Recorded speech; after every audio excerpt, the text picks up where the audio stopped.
ملاق. چرخیدن ملاق. شما چی زدی؟ ما همین. چی بود؟ چرخش ملاق. چرخشش ملاق. خب شما هم بلدی بزنی؟ آیی با شکمش میزنه، چون اگه بره بالا نیمه راه میفته بنده خدا. دمتون گرم، براتون آرزوی موفقیت میکنیم. یه موزیک کوتاه میزنن از اینجا تا اونجا، همین چرخ ملاق رو بزنید برید بشینید. بذارید دو تایی و هم شما وایسا، شما از اون بر، شما هم از این بر. بیا اینجا، بیا این بر. تو شما از طرف کی اومدی؟ از طرف داداشم.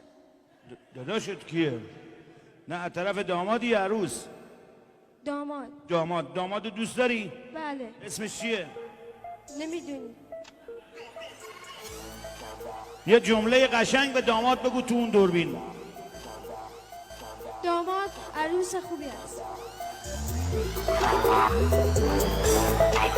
یعنی این خداوکیلی آیکیوش خیلی بالاست. یه جمله قشنگ به داماد بگو. داماد مبارک باشه. بارکالله. اسمت چی بود؟ امید رضا. امید رضا. برای امید رضا یه دست بزنید. دوست داری چه کاره بشی؟ دامپزشک. دامپزشک مال چی علی رضا؟ مال حیواناته. ای والله. تو برو بشین. آره مال حیواناته. این دوستدار حیواناته، یه دست براش بزنید. بارکالله.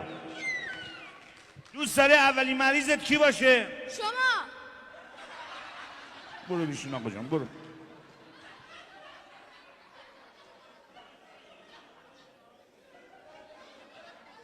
خدا وکیل ما یک ساعت داریم تعریف میکنیم ازش بجانم.